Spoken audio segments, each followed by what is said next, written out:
मुंगेर के डाक बंगला में पूर्व कैबिनेट मंत्री भजनलाल जाटव ने की प्रेस वार्ता। किसानों को पर्याप्त बिजली नहीं देने और अधूरे पड़े विकास कार्यों को जल्द पूर्ण नहीं करने पर आंदोलन करने की दी चेतावनी। मुंगेर के डाक बंगला में प्रेस वार्ता करते हुए पूर्व कैबिनेट मंत्री भजनलाल जाटव ने कहा कि किसानों को ना तो पर्याप्त बिजली मिल रही है, जो भी स्वीकृत कार्य करवाए गए थे वे भी अधूरे पड़े, उन विकास कार्यों को भी पूरा नहीं करवाया जा रहा है। कांग्रेस पार्टी द्वारा आगामी दिनों में आंदोलन किया जाएगा। आज भारतीय जनता पार्टी की को जनादेश मिले 1 महीने से ऊपर हो गया। उनकी सरकार भी बन गई और मंत्रिमंडल का भी गठन हो गया, विभाग भी बटे। पर जिस तरीक़ा से 3 तारीख को रिजल्ट आने के बाद 4 तारीख को जिस तरह से किसानों को बिजली समय पर नहीं मिल पा रही है, ऐसी शीतलहर चल रही है कि रात में लाइट का आना, बिजली का आना और किसान का खेतों में पानी देना, एक तरह से आप समझ सकते हैं कैसी भयानक स्थिति है। मेरी सुनने में आई है कम से कम 2 से 3 किसानों की मौत भी हो गई है।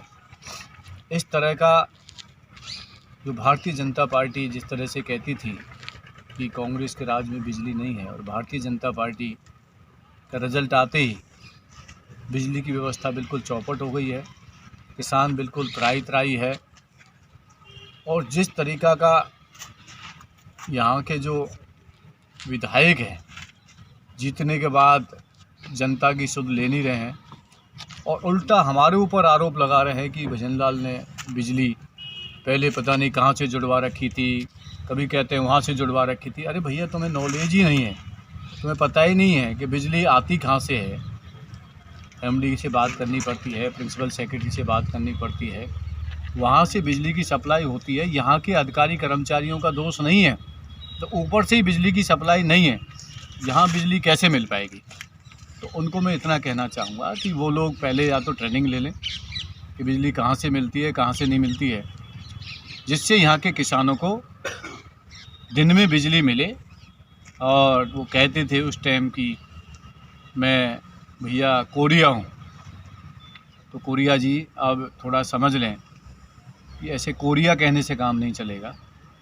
लोगों को सुख सुविधा चाहिए, अब बहानेबाजी से काम नहीं चलेगा, क्योंकि जैसे बहानेबाजी आप मार रहे हो और जिस तरीक़ा से व्यवस्थाएं बिल्कुल ठप हैं। हमारी रोडवेज की 2 बसें यहाँ से जाती थीं गोवर्धन और दिल्ली के लिए, उन रोडवेज की बसों को बंद कर दिया गया है।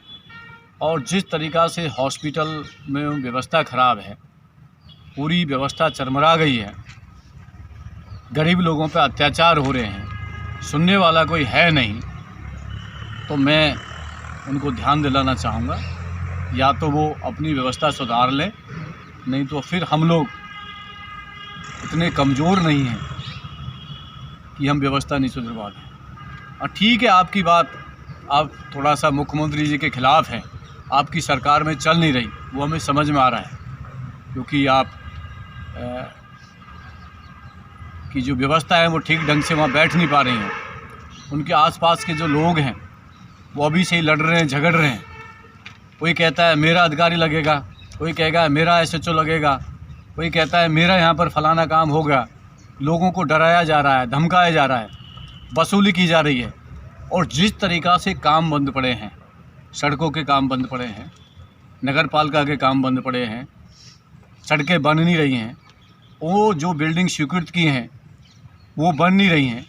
तो मेरा उनसे अनुरोध है, निवेदन है, भगवान सद्बुद्धि दे उनको, और इतना सोचें कि ये जो काम हमने स्वीकृत कराए कम से कम इनको तो पूरा करा लें। नहीं तो हमें पता है स्वीकृत नहीं करा पाओगे आप, और जो काम स्वीकृत हो गए हैं उनको पूरा करा लें, और नहीं तो वो पूरा नहीं कर पाएंगे तो निश्चित तौर पे हम लोग आंदोलन भी करेंगे, हम लोग ज्ञापन भी देंगे।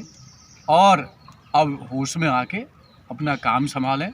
जनता ने लोकतंत्र के अंदर, डेमोक्रेसी के अंदर आपको जनादेश दिया है, हमने अपनी हार स्वीकार की है, परंतु अब बहानेबाजी से काम नहीं चलेगा।